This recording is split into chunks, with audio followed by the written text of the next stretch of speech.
Welcome to Ashish Singh Lectures. I am Madiha Khan, your friend who is here to help you with your English language. तो पहले तो बच्चों thank you so much for understanding and for waiting, है ना, क्योंकि काफ़ी days हो गए, मुझे टाइम लगा है रिकवर होने में, बट आप लोगों ने वेट किया, कोई बच्चे ने परेशान नहीं किया, कोई बच्चे ने कुछ नहीं किया, ठीक है। और आई होप आपने अपना रिविजन वगैरह किया होगा, दूसरे सब्जेक्ट पे ध्यान दिया होगा, है ना। तो मतलब खाली नहीं बैठे होंगे, आई होप सो। चलो चलो, ये तो हो गई हमारी बात। अब हमें क्या करना है भाई, अब हमें वापस से हमारा काम शुरू करना है, हमें इंग्लिश पढ़नी है, ठीक है। तो आज जो है हम क्या करने वाले हैं, आज हम करेंगे इसके बारे में बात, डस्ट ऑफ स्नो के बारे में बात, ठीक है। हमारी जो पोम है, पहली पोम है हमारी, उसका नाम क्या है, डस्ट ऑफ स्नो, ठीक है। डस्ट ऑफ स्नो हमने पढ़ रखी है, हमें पता है इस पोम में क्या हुआ है, पोम किस बारे में है, सब चीज़ें हमें पता है। लेकिन हम यहाँ पे इसको पूरा एक साथ पढ़ेंगे, मतलब पोम में हम क्या करेंगे, सारा का सारा जो इसके समरी एक्सप्लेनेशन वगैरह है, डिफ़िकल्ट वर्ड मीनिंग्स हैं, एनसीईआरटी वाले क्वेश्चन एंड आंसर्स हैं, इसके साथ साथ यहीं पर हम इसके important question and answers, MCQs, PYQs सब करेंगे एक ही लेक्चर में, ठीक है। तो ये पूरा जो है आज वन शॉट होने वाला है, तो आ जाओ इसको जल्दी से स्टार्ट करते हैं। तो डस्ट ऑफ स्नो में सबसे पहली चीज़ जो आपको ध्यान रखनी है वो है इसके ऑथर, ठीक है। ऑथर का नाम क्या है, रॉबर्ट फ्रॉस्ट। और रॉबर्ट फ्रॉस्ट जो है वो काफ़ी इंपॉर्टेंट ऑथर है, क्योंकि बहुत सारी पोम्स हैं जो रॉबर्ट फ्रॉस्ट द्वारा लिखी गई हैं, जो तुम्हारे सिलेबस में हैं, इसलिए इनको याद रखना ज़रूरी है कि डस्ट ऑफ स्नो के ऑथर कौन है, रॉबर्ट फ्रॉस्ट, ठीक है। चलो आप इसको स्टार्ट करते हैं। देखो पोम क्या है, पहले वो देखो। The way a crow shook down on me, the dust of snow from a hemlock tree has given my heart a change of mood and saved some part of a day I had rude, ठीक है। तो यहाँ पे क्या बात हो रही है कि भाई जो स्नो है उसके से छोटे छोटे पार्टिकल्स ऐसे गिरे कि ऐसा लगा कि वो क्या थे, डस्ट पार्टिकल्स लग रहे थे जो मेरे ऊपर गिरे, ठीक है।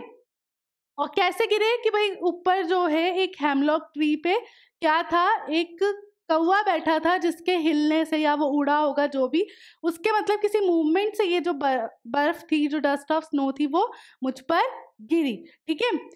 उस चीज़ ने क्या किया कि मेरा जो दिन ऑलरेडी किसी वजह से ख़राब था, उस चीज़ ने, ये जो डस्ट ऑफ स्नो गिरी मेरे ऊपर, उसने क्या किया, मेरे दिल में एक बदलाव लाया। और वो बदलाव क्या कि भाई मेरा कोई इतना बड़ा नुकसान नहीं हुआ है, मेरा जो मैं इतनी छोटी सी बात पर जो पूरा दिन अपना मैंने ख़राब कर रखा है, उसको मुझे रियलाइजेशन हुआ कि भाई ये चीज़ सही नहीं है, इतनी छोटी सी बात पे आपको कोई ज़रूरत नहीं है कि आप पूरा अपना दिन बर्बाद करें, यू शुड मूव ऑन, ठीक है। तो इस तरीके से यहाँ पे बात हुई है। तो छोटी सी पोम थी, इतनी ही पोम है, ठीक है। अब यहाँ पे इसकी समरी देखते हैं पहले, चलो आओ। The short poem by Robert Frost throws light upon the unimaginable healing power of nature and tiny things. तो यहाँ पे जो बात हुई है, जो पोम है, वो आपकी किस बारे में कि भाई हमें पता भी नहीं चलता, हम रियलाइज़ भी नहीं करते कि जो नेचर है वो किस तरीके से हमें हील कर देता है ना। किस तरीके से चीज़ें जो हैं इस अर्थ पे, जो नेचुरल हैं, जो नेचर है, वो हमें शांति प्रोवाइड करता है, पीस प्रोवाइड करता है, खुश कर देता है। From a bad mood to ill health, there is nothing that can't be cured by nature. चाहे आपका मूड ख़राब हो या आपकी तबीयत ख़राब हो, ऐसा कुछ भी नहीं है जो आपको नेचर अच्छा फील ना करा सके। देखो हमारी तबीयत ख़राब होती है ना, या फिर हम ज़्यादा प्रॉब्लम हो रही होती है हमें, तो डॉक्टर भी रिकमेंड करते हैं कि आप जो है हिल स्टेशन वगैरह पे जाएं, कहीं अच्छी खुली ताज़ी हवा हो, जहाँ अच्छा ग्रीनरी हो, वहाँ जाएं, है ना। तो उससे क्या होता है, हमको फील भी अच्छा होता है और हमें जो है फ्रेश ऑक्सीजन भी मिलती है। तो इस तरीके से यहाँ बात हुई है। और अगर हमारा कभी ऐसा होता है कि भाई हमारा मूड ख़राब है, तो चलो थोड़ा सा पार्क में एक वॉक कर आते हैं, ठीक है। तो ये क्या होती हैं, ये चीज़ें नेचर की हैं और ये हमें अच्छा फील कराती हैं, और ऐसी कोई चीज़ नहीं है ना, जिसको मतलब हम ओवरकम ना कर सके through nature.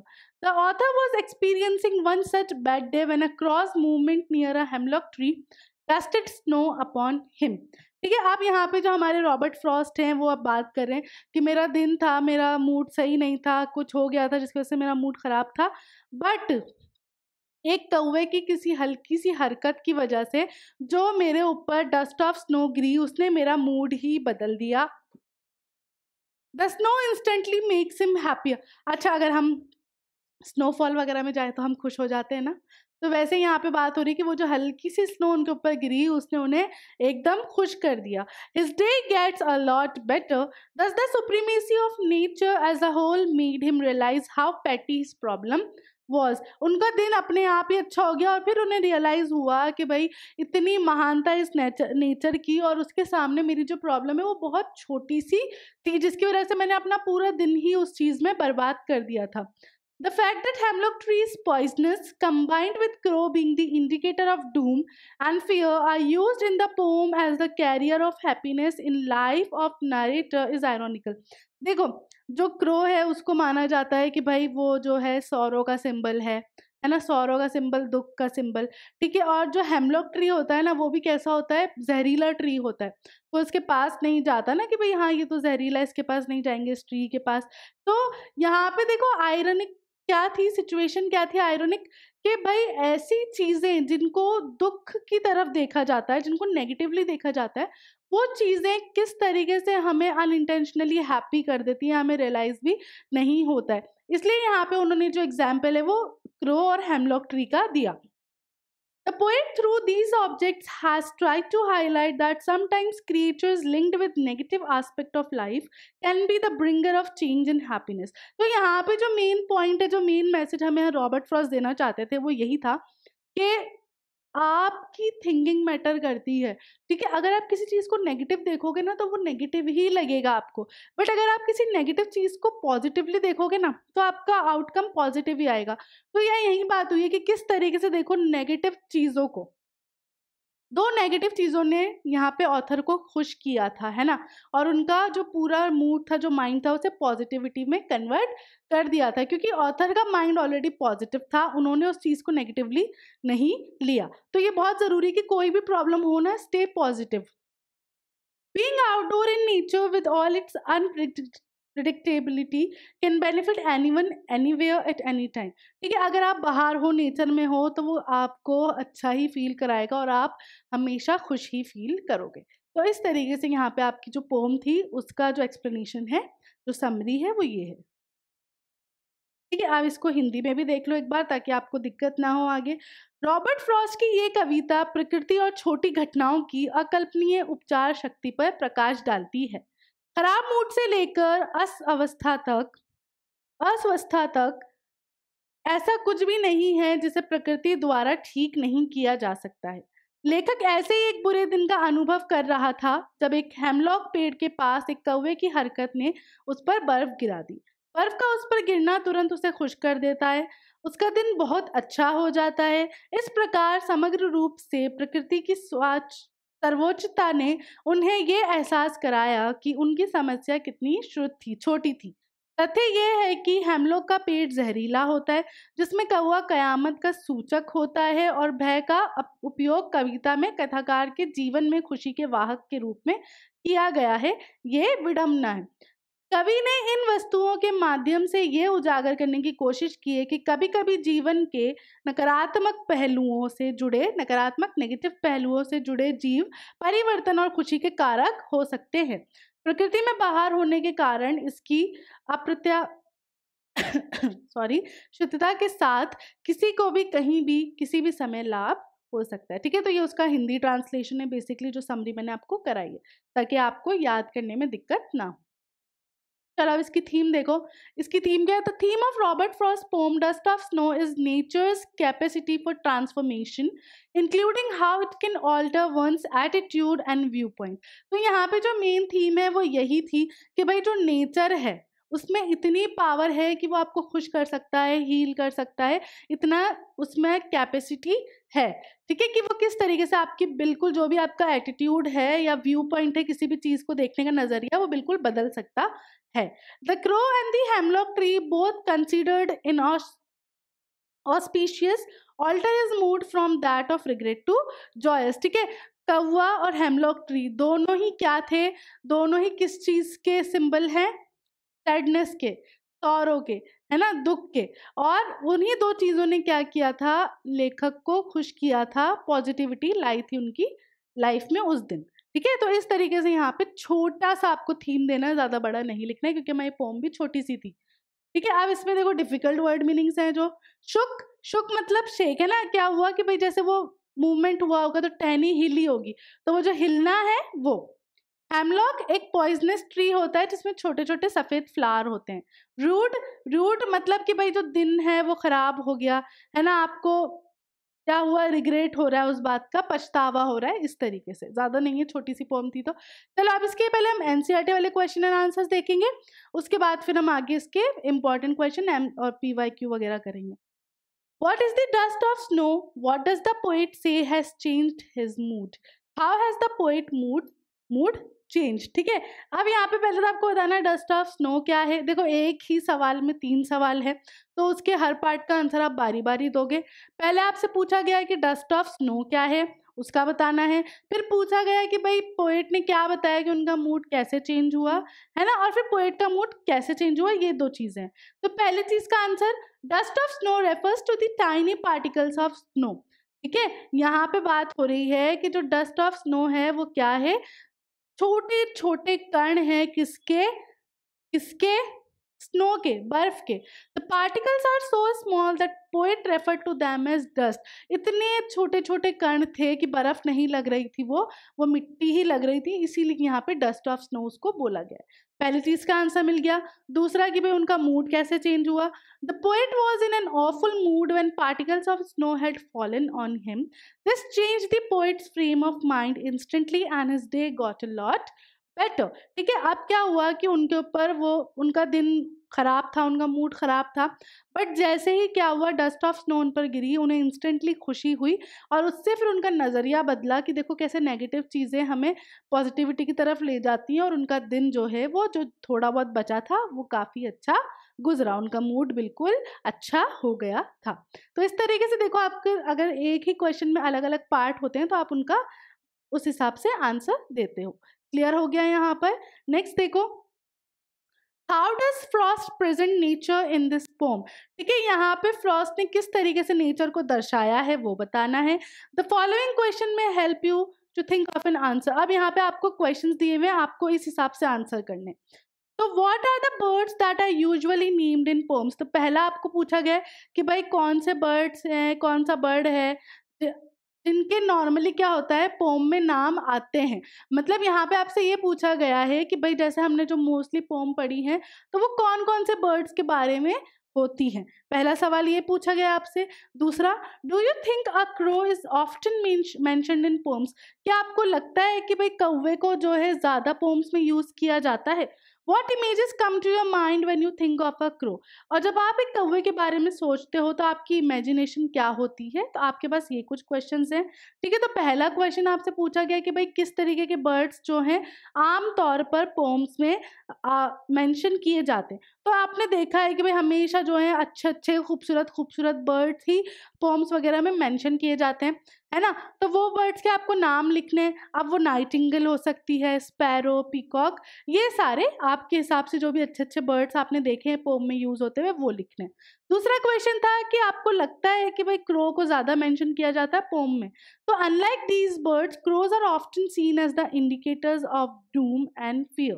They are often use for negative references. तो ये जो 2 क्वेश्चन थे इसका आंसर यहाँ आपको दे दिया गया कि भाई जैसे ये जो बर्ड्स हैं ये हमेशा खुशहाली खूबसूरती के लिए जाने जाते हैं, तो इनसे बिल्कुल विपरीत क्रो को माना जाता है। उसको हमेशा ये कयामत या फिर मतलब बुरे नेगेटिव वे में ही देखा जाता है, और उसको हमेशा अगर किसी पोम में मेंशन भी किया जाता है तो हमेशा नेगेटिवली ही किया जाता है।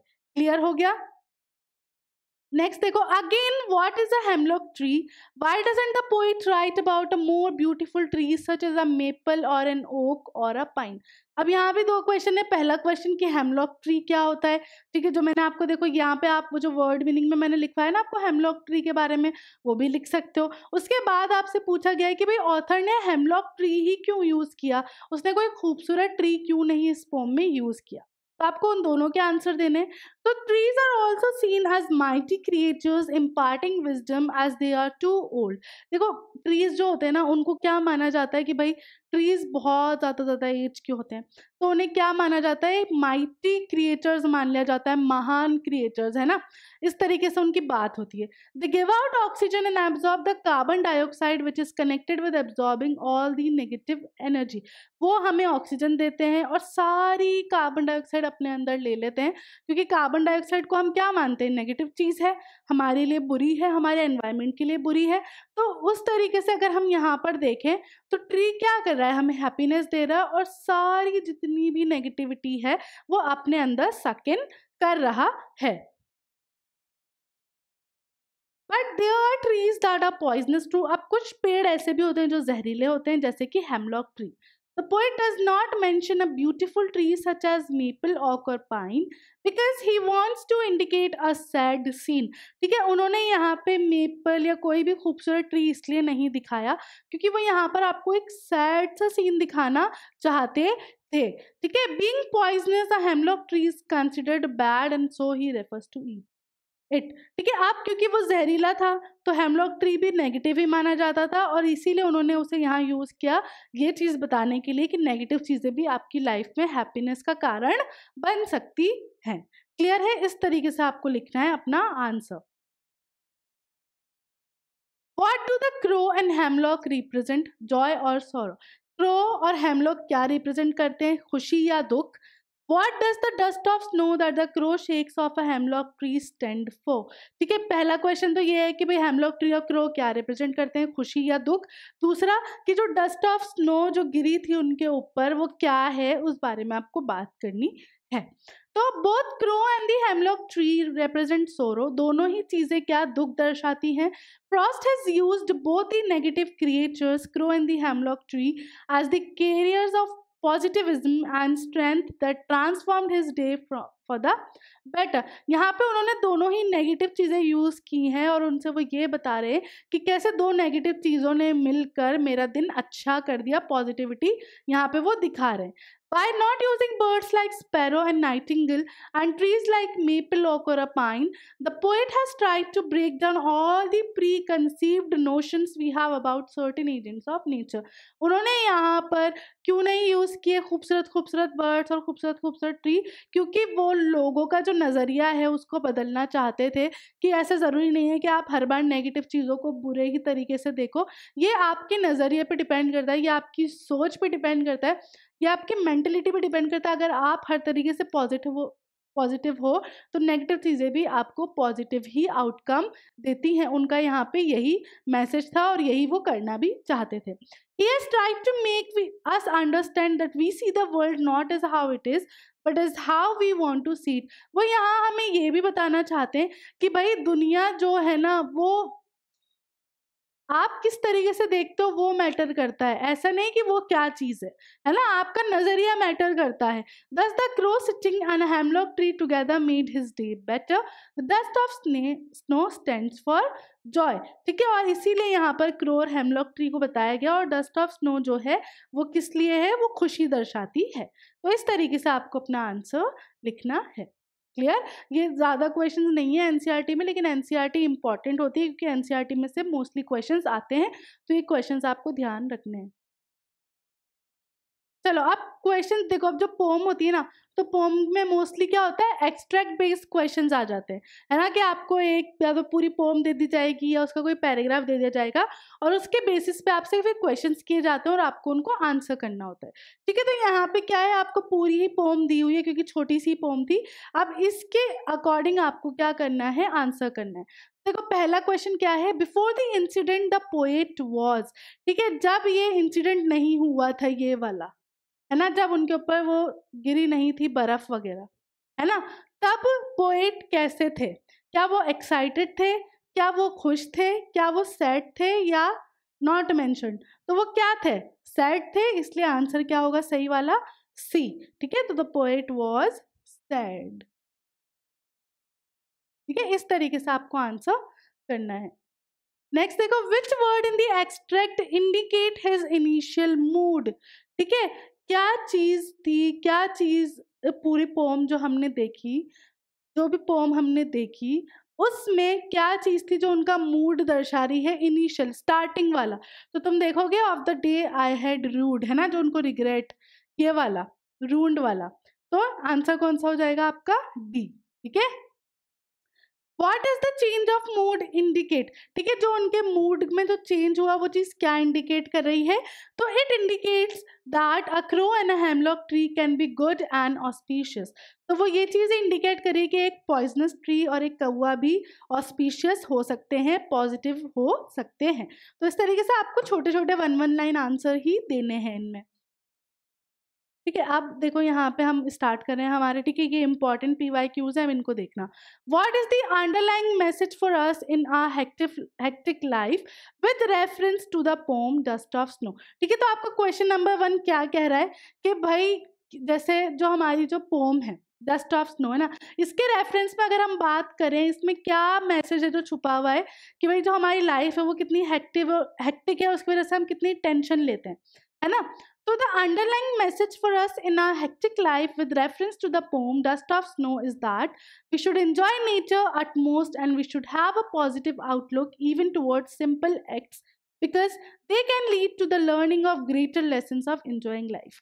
तो यहाँ पे हमारा जो इसके अंदर छुपा हुआ मैसेज था वो यही था कि अगर आप अपना नज़रिया पॉजिटिव रखोगे तो चीज़ें आपको अपने आप पॉजिटिव दिखेंगी। थोड़ा ही टाइम मिले आपको अपनी फास्ट पेस लाइफ में से तो उसको नेचर में बिताओ, है ना, नेचुरल चीज़ों के साथ बिताओ। तो इससे क्या होगा, आप हमेशा खुश रहोगे, क्योंकि ऐसी कोई चीज़ नहीं है जिसको नेचर हैप्पी नहीं कर सकती, अच्छा नहीं फील करा सकता। ठीक है, तो यही यहाँ पे बात हो रही है कि भाई नेचर को एंजॉय करो और जितना खुल के जी सकते हो जियो। ठीक है, इससे क्या होगा कि आपकी जो हेक्टिक लाइफ है उसका भी आप पे जो टेंशन है वो कम होगा। साथ में अपना नज़रिया जो है पॉजिटिव रखो चीज़ों को लेकर, तो हमेशा आप के सामने आपकी जो लाइफ है वो भी पॉजिटिविटी ही शो करेगी। तो वही यहाँ पर मैसेज है। नेक्स्ट देखो, how did the crow change the poets mood? ठीक है, क्रो ने किस तरीके से पोएट का मूड बदल दिया था? The poet was going somewhere on a snowing morning. अब यहाँ पे आपको पूरा स्टोरी वाइज आंसर देना पड़ेगा, है ना। आप डायरेक्ट नहीं लिख देना कि भाई इस तरीके से कि उसने बर्फ गिराई उससे, नहीं, आपको पहले रीजन देना पड़ेगा कि भाई हुआ क्या था, मतलब मूड वूड कुछ खराब था वो बताना पड़ेगा, उसके बाद ही आप आगे बात करोगे। तो भाई एक ऑब्वियसली डस्ट ऑफ स्नो थी, तो स्नोई मॉर्निंग थी, है ना। ही वॉज अपसेट, वो सैड थे। All the trees were covered with snow dust, सारे ही ट्रीज पर होता है ना बर्फ में, सारे सॉरी सर्दी में, जो मतलब अगर हम इधर नॉर्थ की तरफ जाएं, ज़्यादा नॉर्थ पोल की तरफ, तो वहाँ जितनी भी कंट्रीज और स्टेट्स वगैरह जो भी हैं, वहाँ पर क्या होता है, सुबह ऑब्वियसली इतनी स्नोफॉल होती है कि सब डस्ट में छुप जाता है। A crow sitting on a hemlock tree shook the tree in such a way that some dust of snow fell on the poet. ठीक है, अब वहाँ पर एक हेमलॉक ट्री पर एक कोई कौवा बैठा होगा जो उड़ा होगा, या उसने कोई मूवमेंट की होगी जिसकी वजह से ऑथर जब जा रहे थे वहाँ से तो उनके ऊपर वो डस्ट ऑफ स्नो गिरी, है ना। और this change his mood and he became happy and relaxed. अब उन्हें वो इंस्टेंटली खुशी हुई उस चीज़ से, और उसने क्या किया, उनका मूड इंस्टेंटली चेंज कर दिया और उनका दिन काफ़ी बेटर कर दिया। इस तरीके से आपको आंसर लिखना है। सॉरी। नेक्स्ट देखो, how does the poet react to the crow and hemlock tree? ठीक है, पोएट का क्या रिएक्शन था क्रो और हेमलॉक ट्री को लेकर वो बताना है।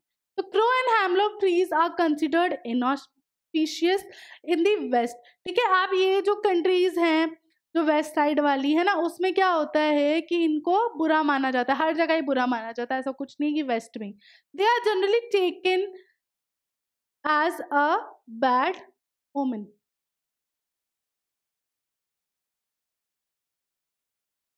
ठीक है, ये यहाँ पे इट कर लो। But the poet did not take them in a negative way. They saved his day. His negative outlook changed to the positive one. लेकिन अब हो सकता था अगर कोई दूसरा इंसान होता जो नेगेटिव सोचता तो वो नेगेटिवली लेता चीज़ को, लेकिन जो हमारे पोएट थे उन्होंने इन दोनों चीज़ों पे उनका रिएक्शन कैसा था, पॉजिटिव था, और उसी पॉजिटिव रिएक्शन की वजह से उनकी जो इसका जो आउटकम निकल कर आया वो भी पॉजिटिव निकला और वो खुश हो गए। ठीक है, तो इस तरीके से लिखना है आपको। What was the reaction of the poet when the dust of snow fell on him? Same he question है, ठीक है, आप इसी तरीके से इसको भी आंसर कर सकते हो। Normally people thought both crow and hemlock trees are auspicious. But when the dust, एक मिनट, इनऑस्पिशियस, ठीक है, यहाँ से मुझसे वो हो गया होगा, ठीक है, इनऑस्पिशियस पूरा लिखना उसको, but when,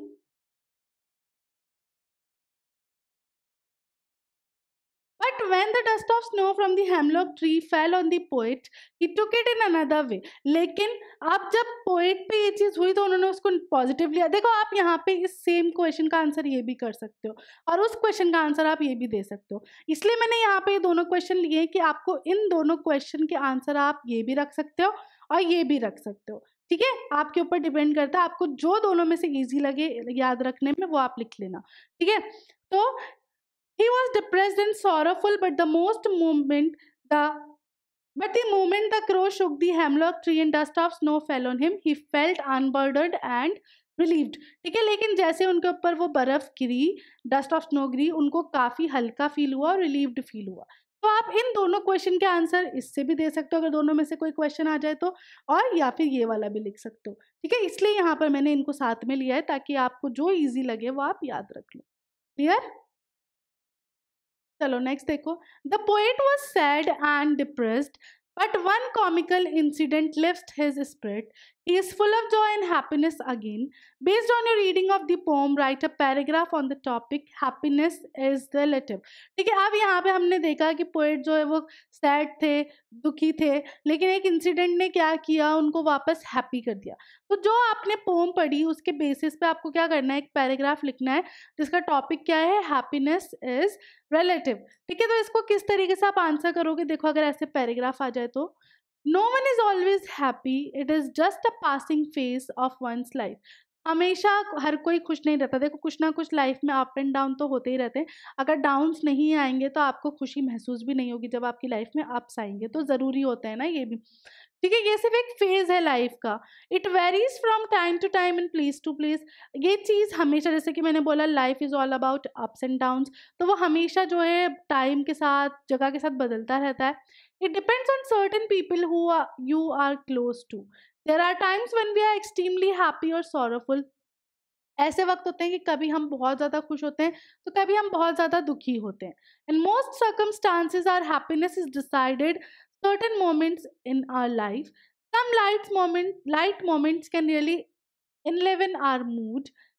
The actions of our friends can make us happy or sometimes sorrowful. देखो जो आसपास हमारे लोग होते हैं ना, उनके एक्शन से भी हम या तो खुश भी हो सकते हैं और दुखी भी हो सकते हैं. We must also realize that on every cloud there is a silver lining. This means that every sorrowful moment is followed by a period of joy and happiness. तो ये जैसे कि मैंने बोला आपको कि लाइफ जो है वो अप्स एंड डाउन्स के बारे में, अगर अप्स आएंगे तो डाउन्स भी आएंगे और डाउन्स आएंगे तो अप्स भी आएंगे. तो ऐसा कभी भी हमें गिव अप नहीं करना है. इसको हमें इस तरीके से लेना है कि हाँ ये एक लाइफ का फेज है. अगर कोई डाउनफॉल हो गया है लाइफ में तो अप्स भी आएंगे, हैप्पीनेस और जॉय भी आएगा. तो इस तरीके से आप यहाँ पे लिखोगे कि हैप्पीनेस इज रिलेटिव, क्योंकि ये आपके ऊपर डिपेंड करता है, आपके नज़रिए पे डिपेंड करता है कि आप चीज़ों को किस तरीके से लेते हो, किस तरीके से हैंडल करते हो. क्लियर है? इस तरीके से आपको पैराग्राफ लिखना है अगर इस तरीके का क्वेश्चन आ जाता है इन वापस से. ठीक है.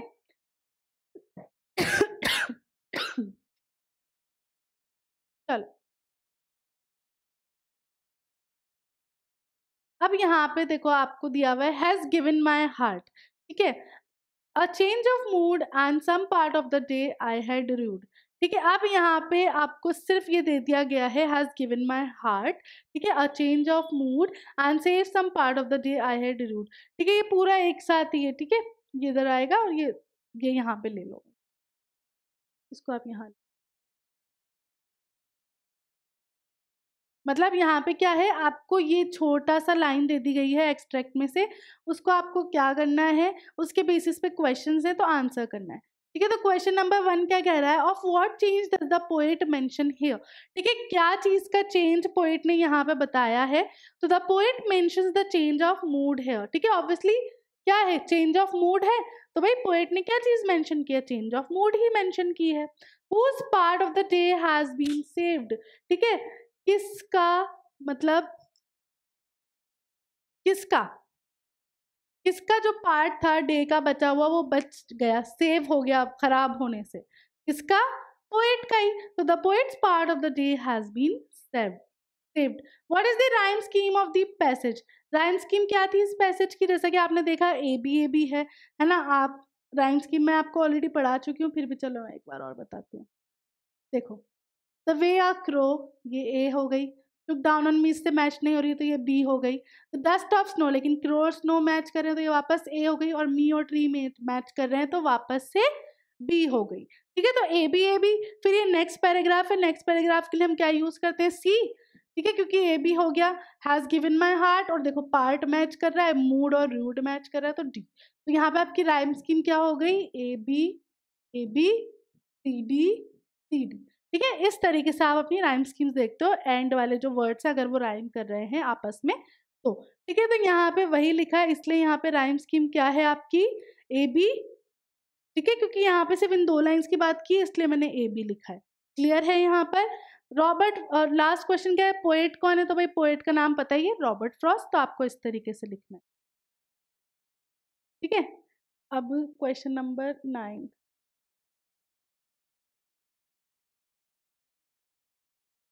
अच्छा देखो, ये पैराग्राफ नीचे चले गया ना, मैं यहाँ तुम्हें बता देती हूँ, ये वही वाला पैराग्राफ है, the way a crow shook down on me the dust of snow, है ना, यही वाला पैराग्राफ है यहाँ पर। इसके बेसिस पे आपको क्वेश्चंस करने हैं। तो क्वेश्चन नंबर 1 आपसे बोल रहा है, what had given the poet a change of mood? किस चीज की वजह से उनका मूड चेंज हो गया था? तो the falling of dust of snow gave the poet a change of mood. किस वजह से? जो डस्ट ऑफ स्नो उनके ऊपर गिरी उस वजह से उनका जो मूड था वो चेंज हुआ था। इस तरीके से आपको आंसर करना है। What did the poet think of the day? ठीक है, पोएट ने दिन के बारे में क्या सोच रहे थे? तो the poet earlier wasted that day but later revive the spirit to realise the rest of the day. मतलब यहाँ पे जो वो लिखा था ना लास्ट में कि भाई had saved some part of the day I had rued, तो यहाँ पे मतलब क्या था कि भाई मैं जब सैड था तो मैंने अपना वो वाला पूरा जितना भी जब तक मैं सैड था वो टाइम वेस्ट किया, वो दिन बर्बाद कर दिया, है ना। तो यहाँ पे यही बात हो रही है कि स्टार्टिंग में तो उन्होंने क्या किया, वो टाइम बर्बाद कर दिया दिन, लेकिन जब वो खुश हो गए तो उसकी वजह से जो बाकी का बचा हुआ दिन था वो उनका सेव हो गया। इसलिए आपको यहाँ पे इस तरीके से आंसर करना है। What did the crow do to the hemlock tree? ठीक है, क्रो ने क्या किया था हेमलॉक ट्री के साथ? तो the crow Shuk the hemlock tree, crow ने उसको हिला दिया था ट्री की टहनी को, जिसकी वजह से बर्फ गिरी।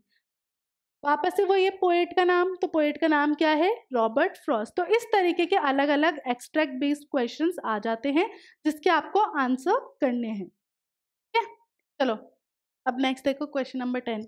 The way a crow shook down on me, the dust of snow from a hemlock tree has given my heart a change of mood and saved some part of a day I had rued. तो वापस से वही वाला stanza है, क्योंकि obviously इसमें 2 ही stanza ही हैं, ज़्यादा बड़ी पोम है नहीं। अब इसके बेसिस पे आपसे कुछ क्वेश्चंस हैं वो देख लो। ठीक है, तो पहला पूछा गया कि भाई क्रो कहाँ पर था? तो crow was on a hemlock tree. What did it shake on the poet? उसने पोएट पे क्या गिराई? तो it shook dust of snow on the poet।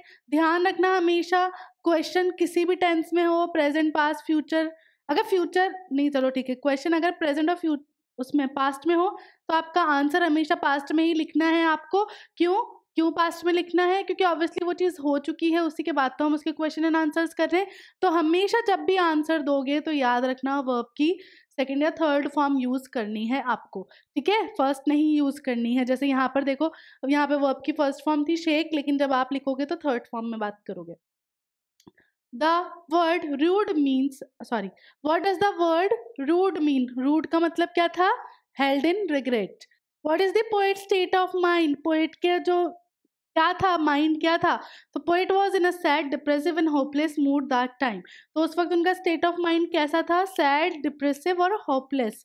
ठीक है, इस तरीके से आपके क्वेश्चन आ सकते हैं। अगर आप चाहो पूरा पूरा नहीं लिखना तो आप 1 वर्ड में भी आंसर दे सकते हो, सिंपल, कि भाई क्या क्रो कहाँ, है ना, कि भाई क्या था। तो उस तरीके से आप इसका आंसर दे सकते हो। चलो अब यहाँ पे इसके कुछ एमसीक्यूज हैं वो देख लो। Who is the poet of the poem dust of snow? ठीक है, ये एमसीक्यूज कर रहे हैं हम। तो कौन है यहाँ पर, किसने लिखी थी dust of snow? Robert Frost ने। तो आंसर क्या हो जाएगा आपका? B. What does the poet why does the poet call it dust of snow? वो उसे dust of snow क्यों बोल रहे थे? क्यों? Snow particles were too tiny, they came over him like dust, they felt like dust, or they look like dust. तो हमने जैसे कि क्वेश्चन में देखा था, कोई डस्ट ऑफ स्नो इसलिए बोला गया था क्योंकि स्नो के पार्टिकल्स बहुत छोटे छोटे थे, इसलिए फर्स्ट वाला। ठीक है। The poet says of a day I had rued, what is the meaning of rued? अभी जस्ट हमने पीछे एक्सट्रैक्ट बेस्ड वाले में करा कि रूड का मीनिंग क्या होता है, हेल्ड एंड रिग्रेट। ठीक है, इस तरीके से आपको लिखना है। वॉट अपलिफ्टेड हिज मूड, क्या चीज की वजह से उनका जो मूड है वो चेंज हो गया था? Falling of his shoulder, falling of snow on his shoulder, the crow, hemlock tree, all of all of the above। तो किस चीज की वजह से उनका मूड चेंज हुआ था? फॉलिंग ऑफ स्नो की वजह से। ठीक है। What is the rhyme scheme of the poem? Poem की राइम स्कीम क्या थी? A B C D C D थी, तो A B C D. Name the poetic device used in line has given my heart. तो यहाँ पे तुम ध्यान से देखोगे तो यहाँ पे क्या हो रहा है, एच वाला जो कॉन्सोनेंट है स्टार्टिंग में यूज हुआ है, तो जब ये होता है तो क्या होता है, एलिट्रेशन होता है। तो इसके लिए हम क्या लिखेंगे, alliteration. Name the poetic device used in line and saved some part. वापस से अगर तुम देखो यहाँ पर, है ना, तो यहाँ पर एलिट्रेशन ही हो रहा है। देखो यहाँ पर कॉन्सोनेंट्स उसकी भी आवाज आ रही है ना, क्या बोलते हैं, वॉवल्स की आवाज भी आ रही है, लेकिन हमारे पास ऑप्शन नहीं है वो वाला, इसलिए मैंने सिर्फ एलिट्रेशन टिक किया है। ठीक है। What does dust of snow represent? Dust of snow क्या रिप्रेजेंट करती है? Healing power of nature. तो इस तरीके से आपको इसको टिक कर देना। ठीक है, क्लियर, समझ आ गया है यहाँ पर। नेक्स्ट देखो, what are the two negative creatures that Frost used as carriers of positivity? तो क्या क्या चीज उन्होंने नेगेटिव बताई जो पॉजिटिविटी के कैरियर थे, क्या थे? हेमलॉक ट्री और crow. The crow and hemlock tree symbolise, दोनों चीजें क्या सिंबलाइज करती हैं? सौरो। ठीक है, इस तरीके से आपको एमसीक्यूज करने हैं। क्लियर हो गया यहाँ पर? चलो, तो छोटी सी पोम थी इसलिए इसके ज़्यादा क्वेश्चन आंसर्स नहीं हैं। जो भी मेन PYQs थे, जो इम्पॉर्टेंट वाले थे, वो मैं आपको करा चुकी हूँ, और यही वाले जो हैं वापस वापस रिपीट होते हैं। जैसे कि हमने देखा क्वेश्चन नंबर 3 और 4 दोनों ही सेम थे, है ना, लिखे अलग तरीके से गए थे और उनके आंसर दोनों के सेम ही हो जाते। तो इस तरीके से आपके जो है मोस्टली इसमें एक्सट्रैक्ट बेस्ड ज़्यादा आपको ध्यान रखना है, एक्सट्रैक्ट बेस्ड ज़्यादा आ जाते हैं पोम्स के। ठीक है, तो आज की क्लास हम यहाँ फिनिश करते हैं, मिलते हैं नेक्स्ट क्लास में। तब तक के लिए this is Madiha Khan signing off right now.